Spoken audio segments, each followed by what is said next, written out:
Good morning, students. In the previous class, we have studied the topics about the state legislature and composition of a state legislature. We know that a state legislature consists of legislative assembly, that is Vidhan Sabha, and legislative council, Vidhan Parishad. What are the qualifications which are required for the membership of a state legislature, and what is the tenure of a state legislature? Today we are going to study functions of a state legislature, the speaker, how are laws made, and also about the state executive, which includes chief minister, the council of ministers, and the governor. We are going to study about these topics today. So let's begin. Functions of a state legislature. The state legislatures look after the administration of a state and ensure welfare of the people living in the state. The first point is the most important function of the state legislature is to make laws. In India, the constitution has demarcated subjects on which the central or the state governments can make laws into the union list, the state list, and the concurrent list. The state list contains subjects on which only the state government can make laws. Sometimes the state governments also make laws on subjects mentioned in the concurrent list. Second point is the state government takes decisions about the finances of the state and decides on the amount of money to be collected from people as taxes. Third point is the members of the state legislature also have certain electoral powers. Members of the Vidhan Sabha are the part of the electoral college and they participate in the election of the president of the country. They elect members of the Rajya Sabha and 1/3 members of the legislative council. Functions of state legislature. State legislature जो है वो administration जो है state का उसको देखता है और साथ ही साथ ये भी इंश्योर करता है कि जो लोग स्टेट में रह रहे हैं उनके वेलफेयर के बारे में. पहला जो फंक्शन है वो स्टेट लेजिस्लेचर का वो सबसे इम्पॉर्टेंट फंक्शन है कि वो लॉज बनाता है.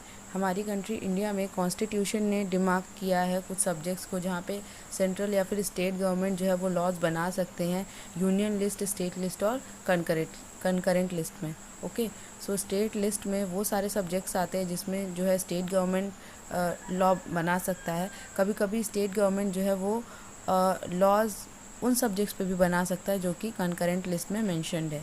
सेकेंड फंक्शन ये है कि स्टेट गवर्नमेंट जो है वो डिसीजंस लेता है जो भी फिनांसेस होते हैं स्टेट्स के उसके लिए और डिसाइड करता है कि कितना जो है अमाउंट है पैसे का, मनी का, जो कि वो लोगों से कलेक्ट कर सकता है इन the form of tax.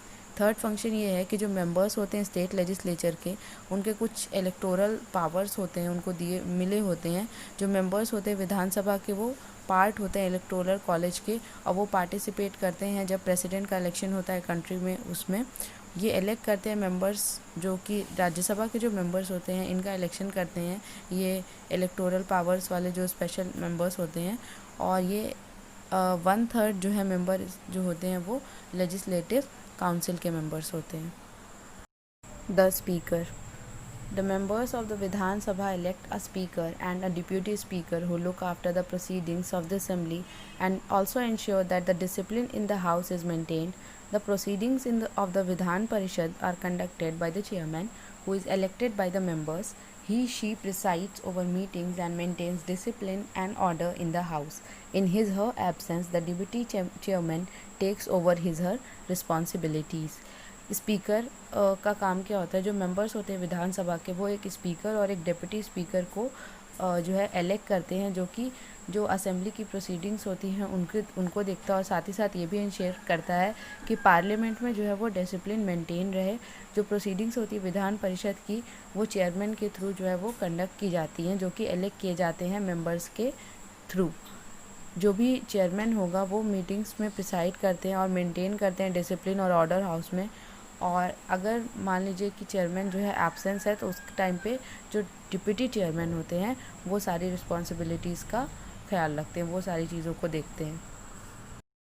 How laws are made. The process of making laws is a long and complicated. A law is presented before a state legislature in the form of a bill. There are two kinds of bill. Ordinary bill deals with the general administrative issue. Money bill deals with some form of expenditure, imposition of new taxes or abolition of existing taxes. Ordinary bills can be introduced in the Legislative Assembly or the Legislative Council. A bill is introduced in the form of a draft in the legislature.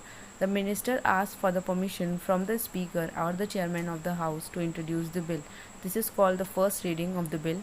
At this stage, generally only the title of the bill is read out. In the second reading, a general discussion takes place on the bill. The House can send the bill to a selected committee of the House or a joint committee of both the houses for further discussion. In some cases, the bill is even circulated among the people to understand public opinion. After the bill comes back to the House, it is discussed in great detail, clause by clause. The third reading happens only if the bill has passed through the first two stages. Another question जो हमारे mind में आता है कि laws बनते कैसे हैं.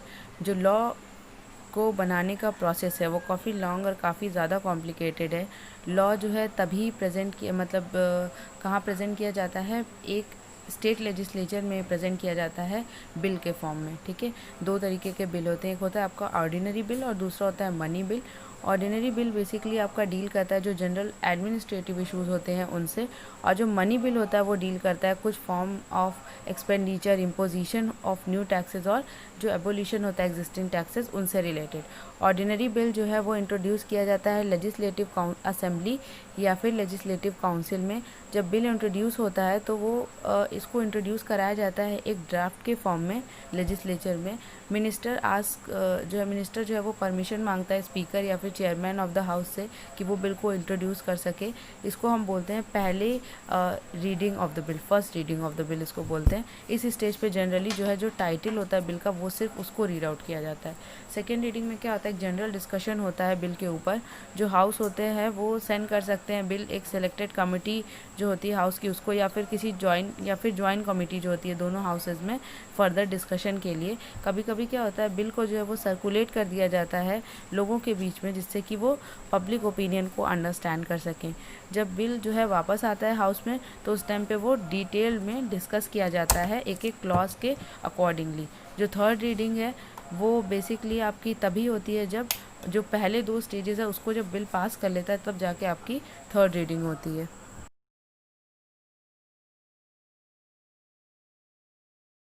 After the third reading, the bill is sent to the other house if the state is bicameral. In the other house, again the same process is followed, and if passed, the bill is sent to the governor for approval. Then the bill becomes a law after the governor signs the bill. However, the governor can also send it back to the legislature with some suggestions. The governor might also reserve the bill for the consideration of the president. जब ये सारी चीज़ें हो जाती हैं तो bill को पास किया जाता है. तीसरी रीडिंग के बाद जो है बिल को भेजा जाता है अदर हाउस में अगर स्टेट बाई कैमरल है, और अदर हाउस में क्या होता है सेम प्रोसेस होता है, फॉलो किया जाता है, और अगर पास हो जाता है तो उसके बाद बिल को गवर्नर के पास भेजा जाता है फाइनल अप्रूवल के लिए. जब बिल लॉ बन जाता है, मतलब जब भी आपको कोई भी बिल को लॉ बनाना है तो अप्रूवल के बाद जो है गवर्नर को उसको साइन करना होगा. जैसे ही गवर्नर साइन करेगा वो बिल जो है वो लॉ बन जाएगा. लेकिन कभी कभी क्या होता है गवर्नर जो है वो कभी जो है बिल को वापस भी भेज सकता है लेजिस्लेचर को कुछ सजेशंस के साथ, और गवर्नर जो है बिल को रिज़र्व करके भी रख सकता है प्रेसिडेंट के कंसिडरेशन के लिए. ठीक है, ये पावर गवर्नर के पास होती है. मनी बिल जो है वो इंट्रोड्यूस किया जाता है विधानसभा में से. जब बिल पास हो जाता है तो उसके बाद उसको भेजा जाता है विधान परिषद में फर्दर रिकमेंडेशंस के लिए, और जब बिल पास हो जाता है दोनों हाउसेस से तो फिर उसके बाद में उसको गवर्नर के पास भेज दिया जाता है उसके अप्रूवल के लिए. The state executive implement the laws that are made by the state legislatures. The state executive comprises the chief minister, the council of ministers, and the governor. The chief minister. The members of the ruling party elect a leader from amongst themselves who become the chief minister. The chief minister is the most important member of the state executive. He/she has many functions. He/she is responsible for the working of the government in the state. He/she is also the leader of the council of ministers. He/she selects other ministers of the state and allocates their portfolios. He/she presides over cabinet meetings. He/she coordinates the working of various ministries, and he/she supervises the overall administration of the state. Executive क्या होता है, वो laws को implement करता है जो कि state legislature के थ्रू बनाया जाता है। स्टेट एग्जीक्यूटिव में आपके chief minister, council of minister और गवर्नर ये 3 लोग आते हैं। जो चीफ मिनिस्टर होता है, वो जो मेंबर्स होते हैं रूलिंग पार्टी के, वो एक लीडर चूज़ करते हैं अपने में से, सारे लोगों में से, जो कि चीफ मिनिस्टर बनता है। चीफ मिनिस्टर जो है वो सबसे ज़्यादा इंपॉर्टेंट मेंबर होता है स्टेट एग्जीक्यूटिव का। चीफ मिनिस्टर के बहुत सारे फंक्शंस होते हैं। सबसे पहला फंक्शन तो ये है कि वो जो भी है ही या शी, वो रिस्पॉन्सिबल होता है जो भी वर्किंग होती है गवर्नमेंट की स्टेट में उसके लिए। दूसरा फंक्शन ये है कि वो लीडर होता है काउंसिल ऑफ मिनिस्टर्स का। तीसरा फंक्शन ये है कि जो चीफ मिनिस्टर होता है वो सेलेक्ट कर सकता है अदर मिनिस्टर्स जो होते हैं स्टेट के उनको, और उनको एलोकेट कर सकता है उनके पोर्टफोलियोज़ को। जो चीफ मिनिस्टर होता है वो प्रिसाइड करता है कैबिनेट मीटिंग्स में। चीफ मिनिस्टर कोऑर्डिनेट करता है जो वर्किंग होती है वेरियस मिनिस्ट्रीज़ की उसको, और चीफ मिनिस्टर सुपरवाइज करता है सारे एडमिनिस्ट्रेशन, जो ओवरऑल एडमिनिस्ट्रेशन होता है स्टेट का, उसका वो सुपरविजन भी करता है। The council of ministers, chief minister जो है वो असिस्ट किए जाते हैं काउंसिल ऑफ मिनिस्टर के, जो कि देखते हैं जो एडमिनिस्ट्रेशन होता है स्टेट का उसको। डिफरेंट मिनिस्टर्स जो है वो इंचार्ज होते हैं वेरियस गवर्नमेंट डिपार्टमेंट्स के, जिनको हम मिनिस्ट्रीज़ बोलते हैं। सो स्टेट में एक finance minister, home minister, power minister, education minister और बहुत सारे अदर मिनिस्टर्स होते हैं। कभी कभी जो काउंसिल ऑफ मिनिस्टर्स होते हैं वो ये भी जो है वो एडवाइस भी देती है गवर्नर को। जो काउंसिल ऑफ मिनिस्टर्स होते हैं वो कलेक्टिवली रिस्पॉन्सिबल होते हैं स्टेट लेजिस्लेचर के लिए। अगर जो है स्टेट लेजिस्लेचर जो है कॉन्फिडेंट नहीं है वर्किंग सिस्टम जो है एक पर्टिकुलर मिनिस्टर का, जो कि बिलोंग करता है काउंसिल ऑफ मिनिस्टर से, तो एक नो कॉन्फिडेंस मोशन होता है उसके अगेंस्ट, जो है उसको पास किया जाता है विधानसभा में।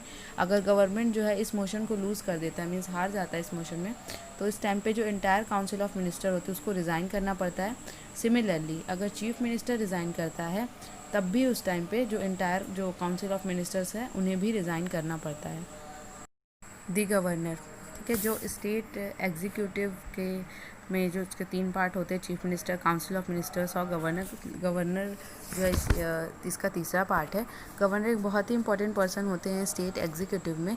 इंडिया के हर स्टेट में जो है गवर्नर होता है, जो कि अपॉइंट किया जाता है प्रेसिडेंट के through over a period of 5 years, means 5 साल के लिए गवर्नर अपॉइंट किए जाते हैं प्रेसिडेंट के द्वारा।